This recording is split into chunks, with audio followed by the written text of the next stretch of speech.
హరే కృష్ణ.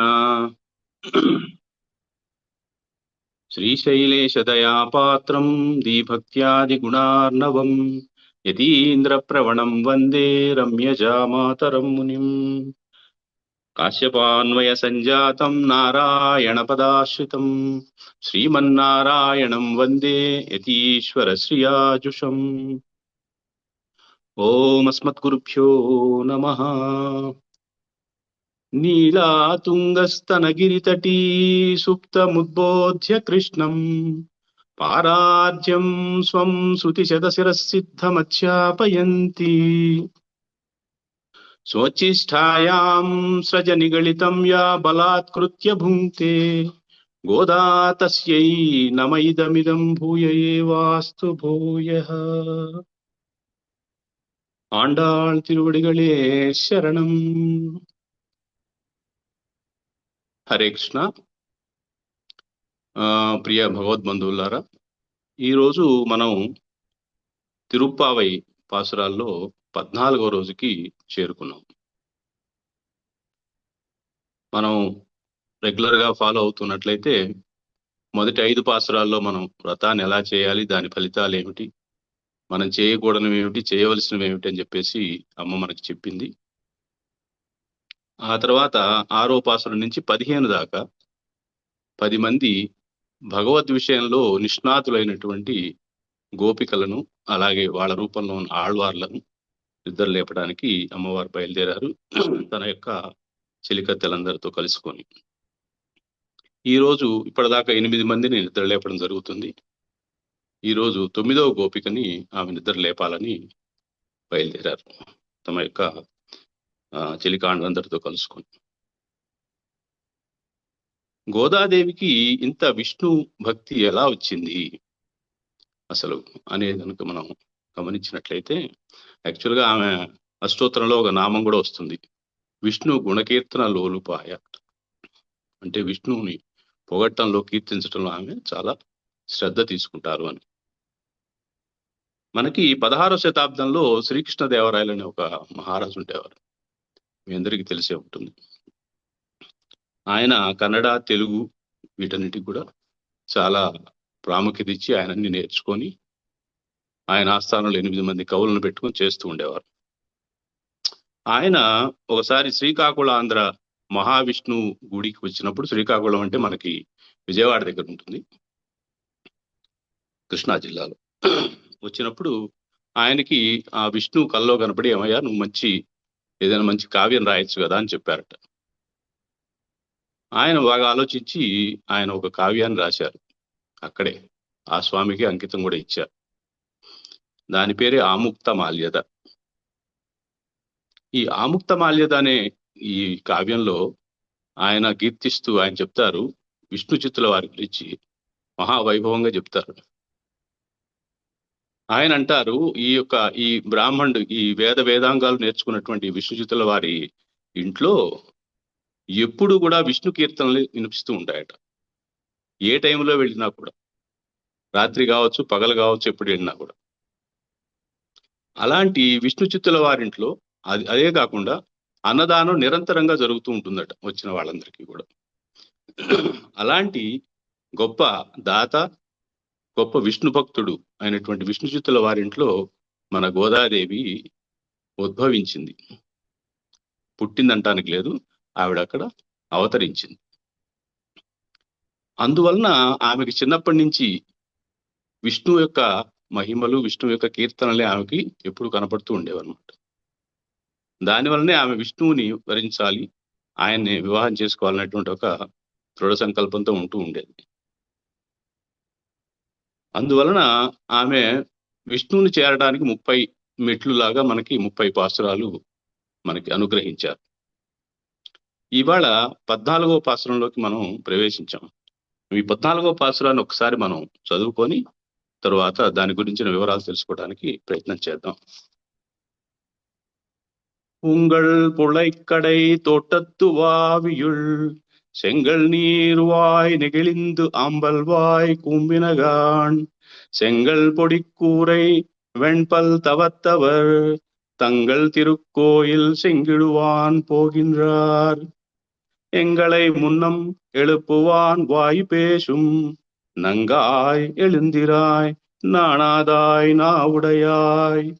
செங்கொடு செக்கரம் ఎందు తడక్కయ్యన్ పంగయ కన్నానై పాడేలోరెంబావాయ్ అనేది ఈరోజు పాసురం.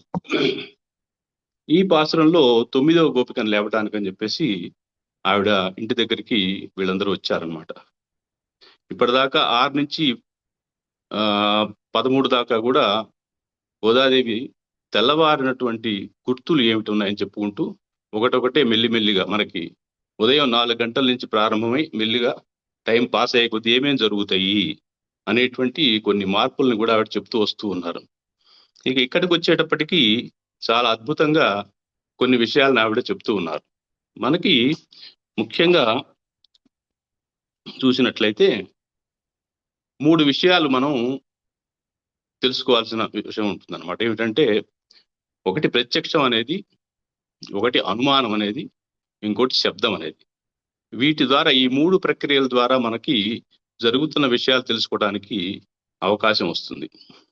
ప్రత్యక్షం అంటే మనం చూసేదంటే కళ్ళతోనే ఒకటే కాదు మనం చూసేది, మన జ్ఞానేంద్రియాలతో మనం చూసేది. మన కళ్ళతోటి మనం వస్తువును చూస్తాం, మన ముక్కుతోటి మనకి మల్లెపువ్వు కనపడకపోయినా దాని యొక్క వాసనను బట్టి అది మల్లెపువ్వు అని చెప్పగలుగుతాం. అలాగే మన శరీరానికి ఏదైనా వేడి వస్తువు తాకినప్పుడు మనం దాన్ని చూడకపోయినా కూడా అది వేడి వస్తువు అని చెప్పి మనం చెప్పగలుగుతాం. ఈ విధంగా మనకి ఇవన్నీ కూడా ప్రత్యక్షానికి నిదర్శనాలు. అలాగే కొన్ని విషయాలు మనం అనుమానం అంటారు సాంస్క్రిట్ లో. అనుమానం అంటే ఊహించుకోవటం. మనకి బాగా దూరంగా మేఘాలు ఉన్నాయనుకోండి, ఫర్ ఎగ్జాంపుల్,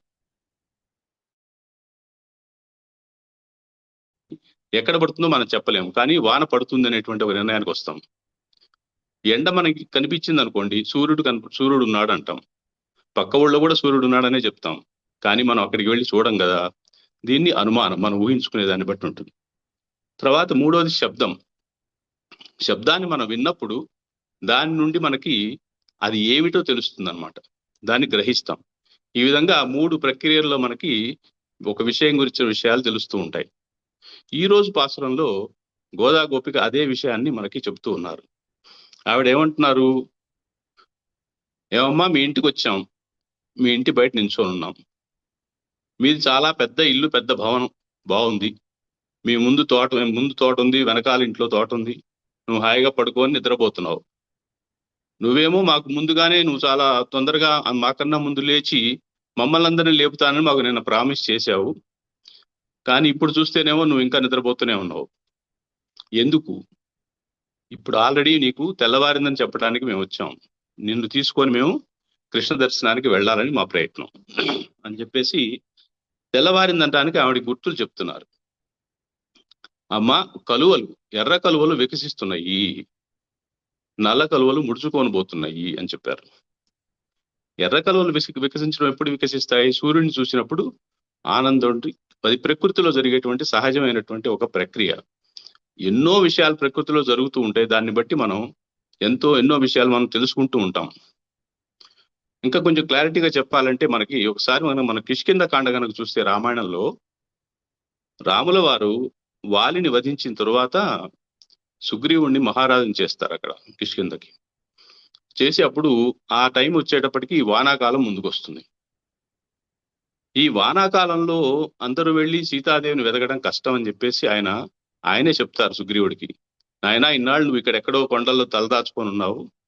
ఈ 4 నెలలు నువ్వు వెళ్ళి నీ భార్య పిల్లల్ని చూసుకో, కొంతకాలం అనుభవించు సుఖాలన్నీ కూడా, వానాకాలం వెళ్ళంగానే ఇక్కడికి రా అని చెప్తాడు. సరే, సుగ్రీవుడు కిష్కింధకి వెళ్ళిపోతాడు. రాముల వారు అక్కడ లక్ష్మణుడితో కలిసి గుహలో, అక్కడ మాల్యవంత పర్వతం మీద ఒక గుహలో ఆయన ఉంటారు.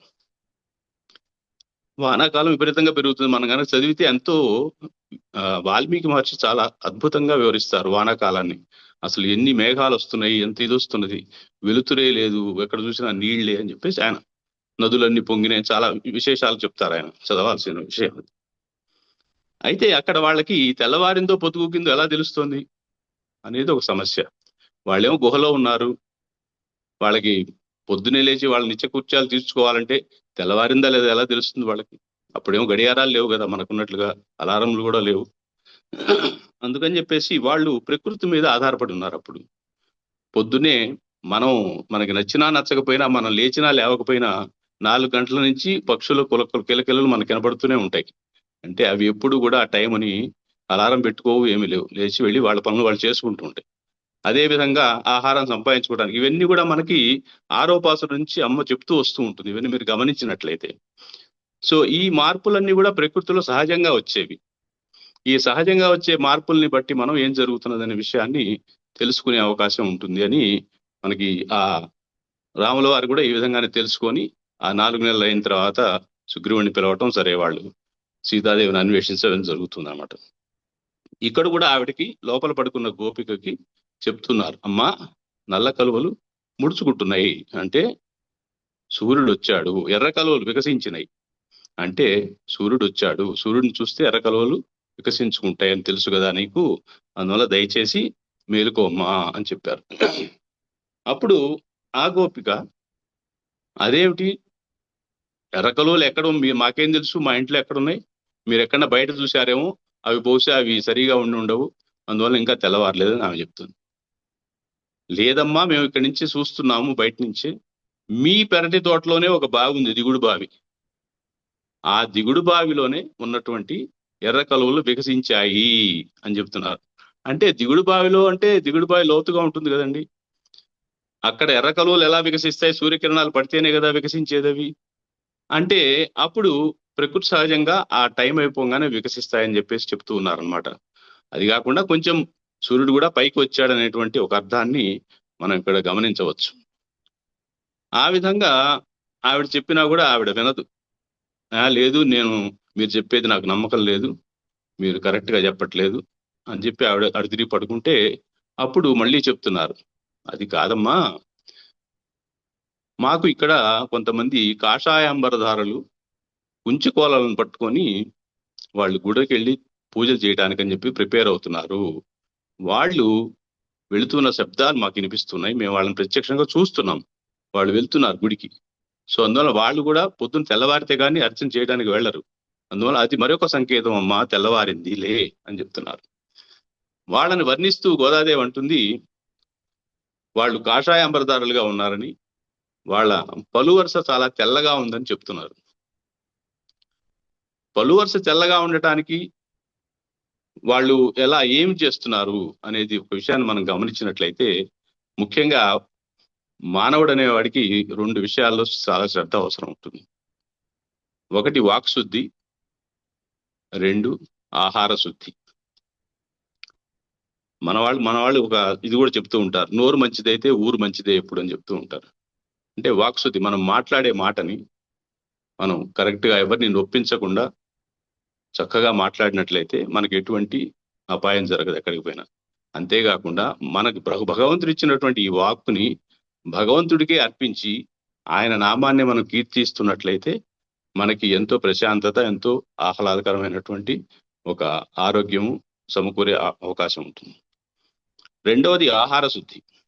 ఆహార శుద్ధి అనేటప్పటికీ మనకి చెప్తూ ఉంటారు, మనం సమాశ్రయణాలు లేనప్పుడు ఆచార్యులు మనకి ఉపదేశిస్తారు, తామసిక ఆహారాలు తీసుకోకూడదు. తామసిక ఆహారాలు అంటే ఏంటండి? ఉల్లి, వెల్లుల్లి ఇట్లాంటి కొన్ని కూరగాయలు కొన్ని ఉన్నాయి, మునక్కాయలని కొన్ని కూరగాయలు ఉన్నాయి, వీటిని తీసుకోకూడదు అని చెప్తారు స్వామి. ఎందుకు తీసుకోకూడదు అంటే మనలో ఉన్నటువంటి తామసిక ప్రవృత్తిని అవి ప్రజ్వలింపజేసి దాని వలన మనకి అపకారం చేకూరుస్తాయి అనేది ఒక విషయం. మామూలుగా కూడా చూసినట్లయితే మనం తినే ఆహారం మీద బట్టే మనకి కొంత మన ప్రవర్తన కూడా ఆధారపడి ఉంటుంది. చాలా ఇన్ఫ్లుయెన్స్ చేస్తుంది ఆహారం, మనం తీసుకునే ఆహారం. ఎప్పుడైతే సాత్వికంగా మనం ఉండాము, ఆధ్యాత్మిక ప్రయాణం చేద్దాము అనుకుంటామో అప్పుడు మనం సాత్వికమైన ఆహారం తీసుకోవటం అనేది ప్రథమ కర్తవ్యం అవుతుంది మనకి. దీనికి ఉదాహరణగా ఒక చిన్న కథ చెప్తాను మీకు. ఒక మహారాజు గారు చాలా ధర్మాత్ముడు ఆయన. పాపం ఎవరొచ్చినా, ప్రజలు ఏమొచ్చినా కూడా అందరికీ చాలా న్యాయం చెప్తూ ఉండేవాడట ఖచ్చితంగా. ఆయనకి పాపం భోజనంలో రోజు తోటకూర తినే అలవాటు ఉంది రోజు. తోటకూర తినాలి అంటే ఆ వంటవాడు పాపం రోజు తీసుకొచ్చి ఎక్కడొక్కడ తయారు చేసి ఆయనకి పెడుతూ ఉండేవాడు. ఒకరోజు వంటవాడికి తోటకూర ఎక్కడ దొరకల. సరే ఆయన పోతూ పోతూ ఎక్కడైనా దొరుకుతుందో చూస్తూ ఉంటే ఒక ఇంటి పెరటిలో ఆయనకు కనిపించింది తోటకూర. ఇంట్లో వాళ్ళు ఎవరూ లేరు. సరే ఈయన మెల్లిగా గోడ దూకేసి ఆ తోటకూరని కోసి తీసుకొచ్చి వంట చేసి రాజుగారికి పెట్టారు. పెడదామని తయారు చేస్తున్నారు అనమాట. ఆ రోజు సభలో ఒక ఇద్దరు అన్నదమ్ములు తగాదాపు కోసం వచ్చారట రాజుగారి దగ్గర తీర్పు కోసం. అయ్యా ఇదిగో ఈ పెద్ద గొలుసు మా నాన్నగారు మాకు వదిలిపెట్టి వెళ్ళారు, ఇది నాకే చెందాలంటే నాకే చెందాలని ఇద్దరు కూడా పోటీ పడుతూ ఉన్నారు. అప్పుడు రాజుగారు ప్రస్తుతానికి దీన్ని ఇక్కడ ఉంచండి, రేపు నేను తీర్పు చెప్తాను అని చెప్పేసి వాళ్ళకి చెప్పి పంపించేశారు.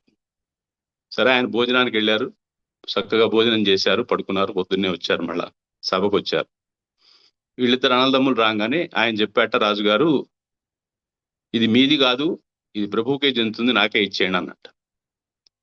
అదేంటి మహారాజా, ఇది మా తండ్రి గారు ఇచ్చింది కదా, మీరు ఎలా దీన్ని అడుగుతారంటే అంతేనని చెప్పేసి వాళ్ళని పంపించేశాడు. తర్వాత ఆయనకే ఆశ్చర్యం వేసింది, ఎందుకు నా ప్రవృత్తి ఇలా ఎందుకు మారింది అని.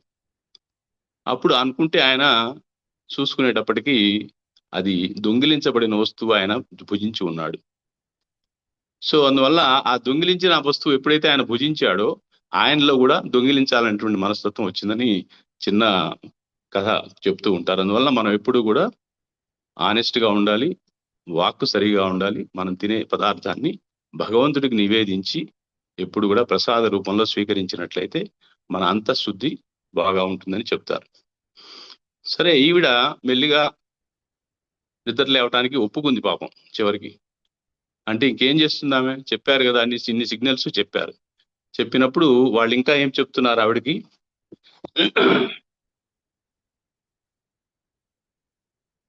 ఎళ్ళే మున్నం ఎలుపువాన్ వాయిపేషం. ఏమమ్మా నిన్ననే నువ్వు చెప్పావు, నేనే ముందుగా లేచి మిమ్మల్ని అందరిని తీసుకొని పోతాను, ఎందుకంటే నీకు చాలా మాట్లాడటం బాగా తెలుసు, నీ దగ్గర నిన్ను కనుక తీసుకెళ్తే శ్రీకృష్ణుడు మాకు చాలా తొందరగా దర్శనమిస్తాడని నిన్ను రమ్మని చెప్పాము మేము.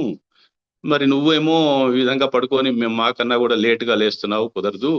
సో అందువల్ల చెప్పేటప్పటికి ఆమె సరే సరే కానివ్వండి, ఇంకేం చేస్తాము, మీరు వచ్చారు కదా వెళ్దాము అని చెప్పేసి చెప్తుంది అనమాట. చెప్తూ ఉంటే వాళ్ళు చెప్తూ ఉన్నారు, అంతేకాదమ్మా మనం భగవంతుని కీర్తించాలి. ఎట్లాంటి భగవంతుని కీర్తించాలి అంటే, శంగొడు చక్కరం ఎందు ఎందు తడక్కయ్యన్. మనకి విష్ణుమూర్తికి మాత్రమే చేతిలో శంఖము చక్రము ఉంటాయండి, ఇంకెవ్వరికీ ఉండవు. తర్వాత 2 కళ్ళు ఉంటాయి ఆయనకి. సో అందువల్ల ఆయన శంఖము చక్రము 2 కళ్ళు గద పద్మం ఇవన్నీ ఉంటే మనం విష్ణుమూర్తి అని చెప్పుకోవాలన్నమాట. సరే ఈ రోజుల్లో అందరూ ఎక్కడొక్కడ ఏఐలో చాలా చాలా మందికి పెట్టుకుంటున్నారు, సరే అది మనం చెప్పాల్సిన పని లేదు. సో అందువల్ల అటువంటి భగవంతుడిని మనం కీర్తించి ఆయన దగ్గరికి వెళ్దాము అని. ఇదంతా కూడా ఇప్పుడు మనం చెప్పుకుంటున్నది పాసురంలో డైరెక్ట్ గా మనం చెప్పేటువంటి అర్థం. దీని వెనకాల ఉన్న అంతరార్థం ఏమిటి అంటే, మనకి ఆవిడ ఇల్లు చాలా విశాలంగా ఉందని చెప్తున్నారు. మన శరీరమే ఇల్లు. మన శరీరంలో దాదాపుగా 101 నాడులు పనిచేస్తూ ఉంటాయటండి. హఠయోగం అనేటువంటి ఒక ప్రక్రియ ఉంది. ఈ హఠయోగంలో మెయిన్ గా మన నాడులన్నింటినీ మనం కంట్రోల్లో చేసుకొని భగవంతుని చేరడానికి ప్రయత్నిస్తూ ఉంటాం. అందులో మనకి కొన్ని చక్రాలు ఉంటాయి. చక్రాలంటే మూలాధార చక్రము, తర్వాత స్వాధిష్టాన చక్రము, మణిపూర చక్రము, అనాహత, విశుద్ధ, ఆజ్ఞ, సహస్రారం అంటే 7 పద్మాల లాగా ఉండేటువంటి 7 చక్రాలు ఉంటాయి. హఠయోగం చేసేవాళ్ళు ఈ 7 పద్మాలని, అంటే మన శరీరంలో ఉన్నటువంటి ఈ 7 పద్మాలని అమ్మవారు అన్యాపదేశంగా పద్మాలు వికసించినయి అని చెప్తున్నారు. అంటే మన యొక్క లోపల ఉన్నటువంటి అంతరాత్మలో ఉన్నటువంటి ఆత్మారాముణ్ణి మనం మేల్కొల్పాలి. మేల్కొల్పినట్లయితే మనకి భగవంతుడి యొక్క సన్నిధానానికి చేరేటువంటి అవకాశం త్వరగా లభిస్తుంది అని, మనం ప్రశాంతంగా ఆయన్ని ధ్యానించడానికి మనస్సులో వీలవుతుందని చెప్పేసి అమ్మవారి ఇక్కడ ఆ విషయాన్ని చెప్తూ ఉన్నారనమాట. అంటే మనం ఎప్పుడైతే ప్రశాంతంగా కూర్చొని మనలో ఉన్నటువంటి నాడులన్నింటినీ కూడా కంట్రోల్ చేసుకొని మనకు చుట్టూ ఉండేటువంటి విషయాల మీద మనల్ని ప్రేరేపించే విషయాలను కనుక మనం ఆపుకొని భగవంతుని ధ్యానం చేసినట్లయితే మనకి భగవత్ సాక్షాత్కారం మానసికంగా కావచ్చు, ప్రత్యక్షంగా కావచ్చు జరుగుతుంది అని చెప్పేసి అమ్మవారు ఇక్కడ చెప్తూ ఉన్నారు. ఈ రోజు ఈ విషయంలో మనకి ఒక ముఖ్యమైనటువంటి ఆళ్వారిని నిద్రలేపుతూ ఉన్నారు గోదాదేవి. ఆయన పేరు వచ్చేసి విప్రనారాయణులు అని చెప్పేసి మామూలుగా పిలుస్తూ ఉంటారు. ఆయన పేరు తొండరెడ్డిపొడి ఆళ్వార్ అని చెప్పి ఆయన అంటారు. తొండరెడ్డిపొడి ఆళ్వార్ అంటే ఏంటంటే భక్తుల యొక్క కాలి ధూళి ఆయన నేను ఆయన వాళ్ళతో సమానం అని చెప్పి చెప్పుకునేవారు అనమాట. అందుకని ఆయనకి భక్తాంగ్రి రేణు అని చెప్పేసి ఆయనకి బిరుదు కూడా ఉందన్నమాట. ఆయన చాలా సాదాసీదా చాలా గొప్ప భక్తుడు, చాలా అన్ని చదువుకున్నాడు, విద్యలన్నీ చదువుకున్నాడు. అయినా కూడా శ్రీరంగనాథుని మాత్రమే మనం కొలిచి ఆయన నుంచి మోక్షం పొందాలనే ఉద్దేశంతో ఆయన తమ ఊరు వదిలిపెట్టి మండన్ గుడి అనేటువంటి ఒక ఊరు అనమాట. అక్కడి నుంచి వచ్చి ఆయన శ్రీరంగంలో ఒక చిన్న తోట తయారు చేసుకొని అందులో పూలు, రకరకాల పూలన్నీ కూడా పూయిస్తూ వాటిని రోజు మాలలుగా కట్టి స్వామివారికి సమర్పించేవారు. ఆయన ప్రతిరోజు ఉదయాన్నే లేచి భగవంతుని ధ్యానించుకుంటూ పూలన్నీ కోసి శ్రద్ధగా మాలగట్టి తీసుకెళ్లి భగవంతుని స్వయంగా సమర్పిస్తే వాళ్ళు అలంకరిస్తూ ఉండేవాడు అనమాట. ఎటువంటి పాపం తెలియనివాడు, ఎటువంటి ఏమీ లేనివాడు అనమాట ఆయన. అలాంటి ఆళ్వార్ని ఒకరోజు ఒక వేశ్య, ఆవిడ పేరు దేవదేవి అంటారు ఆవిడని, ఆ వేశ్య అటువైపుగా వెళ్తూ ఆ ఊరి నుంచి తోటలో ఆయన పూలు కోసుకుంటుంటే ఆయన చూసింది. ఆమె చాలా అందమైనటువంటి ఆవిడ అనమాట. మొత్తం ఊళ్ళో అందరూ కూడా ఆమె వెళ్తున్నదంటే అందరూ కళ్ళు అటే చెప్పి చూస్తూ ఉంటారు. అలాంటి పరిస్థితుల్లో ఈ మహానుభావుడు పాపం తన పనిలో తాను పూలు కోసుకుంటూ ఉంటే ఇతను నన్ను కేర్ చేయలేదు, నన్ను చూడలేదనేటువంటి ఒక అహంకారంతో ఇతను ఎలాగైనా లొంగ తీసుకుంటానని చెప్పేసి పందెం కాస్తుంది వాళ్ళ అక్కగారితోటి. సరే, మెల్లిగా ఆవిడ వేషం మార్చుకొని రావటం, ఈయనని మెల్లిగా మీకు సేవ చేస్తానని చెప్పి ఆయన దగ్గర చేరి మెల్లిమెల్లిగా ఆయన్ని వశపరుచుకుంటుంది అన్నమాట. ఈ వశపరుచుకున్న తరువాత ఆయన పాపం అంతకు ముందంతా భగవద్ధ్యానంలో ఉన్నవాడు ఆ దారి నుంచి తప్పుకొని మెల్లిగా ఈవిడ మలలో పడిపోతాడు. ఇంకా ఈవిడే లోకము, ఈవిడే అంతా అన్నట్టుగా తిరుగుతూ ఉంటాడు. ఇది పాపం రంగనాథ్ చూస్తూనే ఉంటాడు. సరే చూద్దాం తమాషాగా ఈయన ఏం చేస్తాడు, ఈయన మనం కొన్నాళ్ళ పాటు అబ్జర్వ్ చేసి చూద్దామని. ఆయన ఇంకా అన్నీ మర్చిపోయి పూలు సరిగా కట్టడు, రాడు, ఎంతసేపటికి ఆమె వెనకాల తిరుగుతూ ఉంటాడు. అప్పుడు ఈ వేశ్య కాబట్టి ఆవిడ వృత్తి అదే కాబట్టి ఆవిడ వారి తల్లి ద్వారా మొత్తం ఆయన ఆస్తిని, ఆయన బంగారాన్ని, ఆయన దగ్గర ఉన్న వస్తువులన్నీ కూడా హరించి వేసేసి ఆయన బయటికి నెట్టేస్తారు. అప్పుడు ఆయన తెలుసుకుంటాడు, అయ్యో ఇదంతా పోయింది, ఎట్లా నేనేం చేయాలని. అయినా కూడా ఆమె మీద ఉన్నటువంటి వ్యామోహాన్ని వదులుకోలేకపోతాడు. ఆ పరిస్థితుల్లో రంగనాథుడు ఏం చేస్తాడంటే ఒక చిన్న పరీక్ష పెడతాడనమాట. తన యొక్క గుళ్ళో ఉన్నటువంటి కొన్ని వస్తువులు తీసుకెళ్లి ఆవిడకి ఇచ్చేసేసి తల్లికి, ఇవన్నీ మళ్ళా వాళ్ళ ఇంటికి రానివచ్చు. ఎందుకంటే భక్తుడు బాధపడుతూ ఉంటే భగవంతుడు చూడలేడు, ఎలాగోలా సహాయం చేయాలని ఆయన పాపం ఈయనకి సహాయం చేద్దాం అనుకుంటే పొద్దున్నే ఆచార్యులు అందరూ వచ్చి చూసినప్పుడు కొన్ని వస్తువులు మిస్ అయి ఉంటాయి, ఆభరణాలు, గిన్నెలు. ఇవి వెతికితే రాజుగారు వెతికిస్తే అక్కడ దొరుకుతాయి ఆ వేశ్య ఇంట్లో. అప్పుడు ఈయనని దోషిగా ప్రకటించడం, ఈయన శిక్షించాలనుకోవటం, ఇవన్నీ కూడా జరుగుతాయి అన్నమాట. అప్పుడు భగవంతుడు ఆయనకి దర్శనమిచ్చి రాజుగారికి ఇతను నిరపరాధి, మంచి భక్తుడు, నాకు ఈయన క్షమించడని చెప్పడం. ఇదంతా కూడా విప్రనారాయణ అనేటువంటి ఒక ఇది స్టోరీ, ఆయన స్టోరీలో వస్తుంది. అయితే ఇక్కడ చెప్పేది ఏంటంటే భక్తుడు అనేవాడు ఏవో కొన్ని అనుకోని పరిస్థితుల వల్ల దారి తప్పినా కూడా భగవంతుడు ఆయన్ని మళ్ళీ తన వద్దకు చేర్చుకునేటువంటి ప్రయత్నం చేస్తాడు. సో ఆయన ప్రయత్నం చేసినప్పుడు కనుక మనం ఆ ప్రయత్నానికి మనకు అనుకూలంగా ఉన్నట్లయితే మనకి భగవత్ ప్రాప్తి లభిస్తుందని చెప్పడం కోసం ఈయన యొక్క చరిత్రను మనం చెప్పుకుంటాం. ఇప్పుడు కూడా మనకి ధనుర్మాసం మొత్తంలో చూసినట్లయితే ఈ తొండరపొడి ఆళ్వారు వారు ఒక సుప్రభాతాన్ని రచించారు. అన్ని వైష్ణవాలయాల్లో ఆ సుప్రభాతం మాత్రమే పాడతారు. మామూలుగా తిరుమలలో అయినా కూడా రోజు పాడే సుప్రభాతం కాకుండా ఈయన రచించినటువంటి మండన్ గుడి ఎన్బరు మామరియో మన్నియర్ సీర్ అని చెప్పి మొదలవుతుంది. అది ఆయన మొత్తం ఒక 9 పాటలు రాశారు. వాటిని మాత్రమే వైష్ణవాలయాల్లో చదవటం జరుగుతూ ఉంటుందన్నమాట. అంతటి గొప్పవాడు ఆయన. ఆయనని అందరూ కూడా ఆ భగవంతుడి యొక్క పూలమాల వనమాల ఉంటుంది కదా, భగవంతుడి వైజయంతి మాల, దాంతో అందరూ కూడా చెప్తారు. సో అట్లాంటి గొప్ప ఆళ్వార్ని ఈరోజు అమ్మవారు నిద్ర లేపడం జరుగుతుంది. సో ఈవిడతోటి మొత్తం మనకి 9 మంది ఆళ్వార్లని నిద్ర లేపినట్టుగా మనకు అవుతుంది. ఇంకా రేపటి దినాన ఇంకొక ఆళ్వార్ నిద్ర లేపి 10 మంది ఆళ్వార్లను తీసుకొని అమ్మవారు ఇంకా భగవంతుడి యొక్క సన్నిధానానికి వెళ్ళటానికి ప్రయత్నం చేస్తూ ఉంటుంది. ఇక్కడ మనకు అనిపిస్తూ ఉంటుంది, కొంతమంది ఆలోచిస్తూ ఉంటారు ఏమంటే, పొద్దున్నే లేచింది ఈవిడ, ఇంతమందిని లేపుకుంటూ వెళ్తున్నది, మధ్యాహ్నం కాలేదా? భగవంతుడు ఇంకా అంతసేపు లేటుగా పడుకొని లేవడా నిద్ర, ఆయన్ని మేలుకోవటం ఏంటి పోయి అని చెప్పేసి అనుకుంటారు. నిజం చెప్పాలంటే గోదాదేవి ఇదంతా కూడా మానసికంగా అనుభవించినటువంటి విషయం. ఆవిడ భగవంతుని చేరడానికి మనకు ఎలా అని చెప్పిందే గాని, ఫిజికల్ గా ఇది మనం క్రోనలాజికల్ గా టైం వేసుకొని ఇది టైం కదా అది టైం కదా అనేటువంటి చెప్పే విషయం కాదు. ఇది ఎంతో అద్భుతమైనటువంటి ఒక అనుభవించేటువంటి ఒక విషయం అన్నమాట. అసలు గోదాదేవి రచించిన పాసురాలు అనేది ఒక మహాసముద్రం అనుకుంటే, మనం ప్రతిసారి లోపలికి వెళ్ళినప్పుడు ఒక రత్నం మనకు దొరుకుతూ ఉంటుంది, ఒక గొప్ప విషయం మనకు లభిస్తూ ఉంటుంది. సో దీన్ని ప్రత్యక్షంగా అనేక మంది అనుభవించి ఉన్నారు. ప్రతి సంవత్సరం కూడా ఈ ధనుర్మాస వ్రతాన్ని చేసుకునే వాళ్ళు వాళ్ళలో వచ్చే మార్పుల్ని వాళ్లే గమనించుకోవచ్చు మెల్లిమెల్లిగా.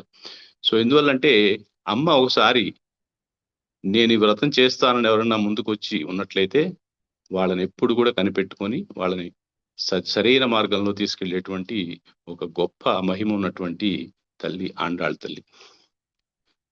సో ఈ విధంగా మనం కరెక్ట్ గా శ్రీకృష్ణుని లేపటానికి ఇంకా 2 రోజులు టైం ఉంది మనకి. అంటే అప్పుడే కాదు, మనం ఇంకా సహంలోనే ఉన్నాం. 14వ పాసురం ఇవాళ.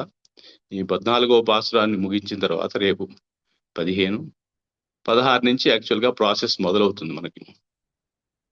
ఆయన దగ్గరికి వెళ్ళటానికి ఎన్నెన్ని అడ్డంకులు అనకూడదు, ఎన్నెన్ని మార్గాలు ఎంచుకొని వెళ్ళాలి, ఎలా వెళ్ళాలి ఆయన దగ్గరికి, మనం ఆయన ఏమని అడగాలి, ఇవన్నీ కూడా మనకి ముందు వచ్చే పాసురాల్లో వారు వివరిస్తారు. ఇప్పటి వరకు నాకు అవకాశం ఇచ్చినటువంటి మీ అందరికీ ధన్యవాదాలు. స్వచ్చిష్టమాలికా బంధ గంధబంధుర జిష్ణవే విష్ణు చిత్తతనూజాయై గోదాయై నిత్యమంగళం మాతృషా కించన త్రాణబద్ధ కంకణపాణయే విష్ణు చిత్తతనూజాయై గోదాయై నిత్యమంగళం. ఆండాళ్ తిరువడిగళే శరణం. మీకు ఏమైనా సందేహాలు ఏమన్నా ఉంటే మనం కొంచెంసేపు టైం ఉన్నట్లుంది, మాట్లాడుకోవచ్చు. హరే కృష్ణ.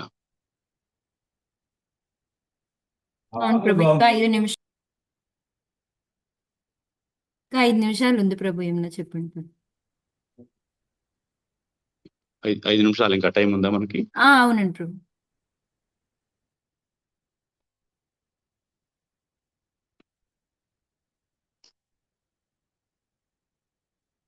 ఈ యొక్క ఆముక్త మాల్యద అనే గ్రంథంలో మీరు కనుక చూస్తే ఇది తెలుగులో రాయబడిందండి. ఈ గ్రంథం తెలుగులో రాసిన ఈ విషయాలన్నీ కూడా ఎక్కువ వైష్ణవ సాంప్రదాయాన్ని గురించినటువంటి ఎన్నో విషయాలు మన శ్రీకృష్ణదేవరాయల వారు ఇందులో మెన్షన్ చేయడం జరుగుతుంది అనమాట. ఎందుకంటే బేసిక్ గా శ్రీకృష్ణదేవరాయలు వైష్ణవ సాంప్రదాయానికి చెందినవారు. ఆయన ఇందులో అనేక మంది ఆచార్యుల గురించి ఆయన చెప్తారు. అందులో యామునాచార్యుల గురించి, వారి గురించి కూడా చెప్తారు. తరువాత విష్ణుచిత్తుల వారి గురించి వారు మనం నిన్న పాసురంలో చూసాము. విష్ణుచిత్తుల వారు వెళ్ళి అక్కడ పల్లాండ్ అని చెప్పేసి శ్రీ మహావిష్ణువు ఆయనకి దర్శనం అయినప్పుడు ఆయనకి రక్ష పెట్టడం, ఆయన ఎలా వెళ్ళారు, ఆయన ఏమేమి అక్కడ చెప్పారు, ఎట్లా ఆ వాదాలన్నింటినీ కూడా ఆయన గెలిచారనేది చాలా సవిస్తరంగా ఆముక్త మాల్యద గ్రంథంలో వివరించబడుతుంది అనమాట. సో అది మీకు ఎక్కడైనా ఎవరికైనా లభ్యమైతే దాన్ని తప్పకుండా చదవండి. అందులో చాలా విషయాలు మనకి తెలుస్తాయి అన్నమాట. ఆయన పాండ్యరాజు దగ్గరికి వెళ్ళినప్పుడు అందరూ ఎంతో మంది పరదైవం ఎవరు అనే దాని మీద వాళ్ళు ఒక డిబేట్ పెడతారనమాట. పెట్టినప్పుడు అందరూ చాలా మంది ఏవో విషయాలు చెప్తారు. ఇది ఎలా మనం నిర్ణయించాలన్నప్పుడు ఆయన ఏం చేస్తారంటే పాండ్యరాజు పైన ఒక ధన సంచిని బాగా కట్టి ఎవరి వాదనతో అది ఏకీభవించి ఆ ధన సంచి కిందకు వస్తుందో వాళ్ళే గెలిచినట్లుగా అని చెప్పి ప్రకటిస్తారనమాట. సో అప్పుడు ఆ మన వటపత్ర సాయి శ్రీవిల్లిపుత్తూరులో వటపత్ర సాయి విష్ణుచిత్తుల వారికి కనిపించి నువ్వు వెళ్ళవయ్యా, నువ్వు వెళ్ళి ఈ వాదనలో పాల్గొను అని చెప్తారు. అయ్యా నాకేం తెలియదు కదా, నేనెలా వెళ్తాను, నన్ను పంపిస్తారు ఏంటంటే నీకు తెలియాల్సిన అవసరం లేదు, నేను చూసుకుంటా కదా, నువ్వు వెళ్ళి ఆ వాదనలో పాల్గొను అని చెప్పి చెప్తారనమాట. సరే ఆయన పాండ్యరాజు దగ్గరికి రావటం, వాళ్ళు సభలో అందరూ కూర్చున్నప్పుడు ఈయన వాదన మొదలు పెట్టినప్పుడు ఈయనకి తెలియకుండానే ఇప్పుడు నేను ఎలా మీకు చెప్తున్నానో నాకేమీ తెలియదు, అయినా కూడా నేను ఇక్కడ కూర్చొని ఆ స్వామి గురించి చెప్పగలుగుతున్నాను అంటే అది ఆయన పలికించేదే కానీ నేను పెద్దగా లోతుగా స్టడీ చేసిన వాడిని కాదు, అయినా కూడా వచ్చేస్తూ ఉంటాయి అన్నమాట. ఆ విధంగా ఆయన కూర్చొని అక్కడ అన్ని వాదనలన్నీ వినిపించి అంతా అయ్యేటప్పటికీ ఆ ధన సంచి కిందకు వస్తుంది అనమాట. వచ్చినప్పుడు అప్పుడు ఈయన గెలిచాడని చెప్పేసి ఈయన ఏనుగు మీద కూర్చోబెడితే విష్ణుమూర్తి ఈయన ఎలా ఆనందిస్తున్నాడు తన భక్తుడని చూడడానికి అని చెప్పేసి ఆయన వస్తారట. ఎలా వస్తారంటే గరుడుని మీద ఎక్కి వస్తారు. వచ్చేటప్పటికి ఈయన కనపడుతూ ఉంటాడు. ఆయన వెంటనే ఈయన గబగబా అక్కడి నుంచి స్వామి నువ్వెందుకు వచ్చావు, నిన్ను చూసి వీళ్ళందరూ నీకు దిష్టి పెడతారయ్యా, నిన్ను అందరూ చాలా బ్యాడ్ ఐస్ అంటాం కదా, అలా నీకు ప్రాబ్లం చేస్తారు, వీళ్ళందరూ నేను చూసి నీ అందాన్ని చూసి తట్టుకోలేరు అని చెప్పేసి ఆయన శరీరంలో ఉన్నటువంటి అన్ని పల్లాండు పల్లాండు పల్లాయిరత్తాండు పలకోడి నూరాయిరం మల్లాండ తిండోళ్ మణివண்ணా ఉన్ సేవడి సెవ్వి తిరుక్కా అరియో మోడుం నిండ్రోడుం పెరివిన్రి ఆయిరం పల్లాండ్. అంటే వేల వేల సంవత్సరాలు నువ్వు ఎంతో రక్షతోటి ఎంతో సుఖంగా ఉండాలి స్వామి, నువ్వు వచ్చి ఈ యొక్క తుచ్చమైనటువంటి మనుషుల మధ్యలో నువ్వు కనపడవాక నువ్వు వెళ్ళిపో అని చెప్పేసి ఆయన్ని ప్రార్థిస్తారనమాట.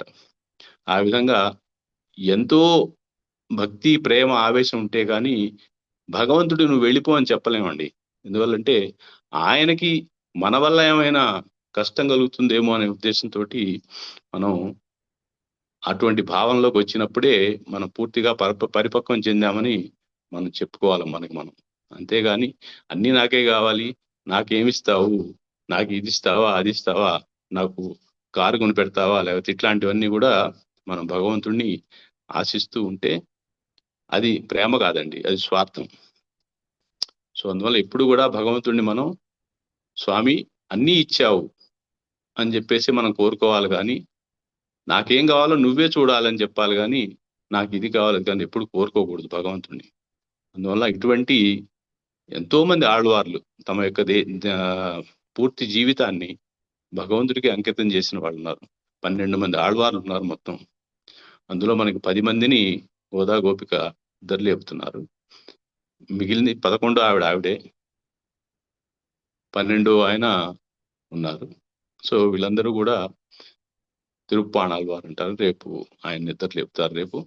సో ఆ విధంగా ఈ ప్రవచనాలు మనం పాసురాలు ముందుకు తీసుకుంటూ వెళ్దాం. జై శ్రీమన్నారాయణ.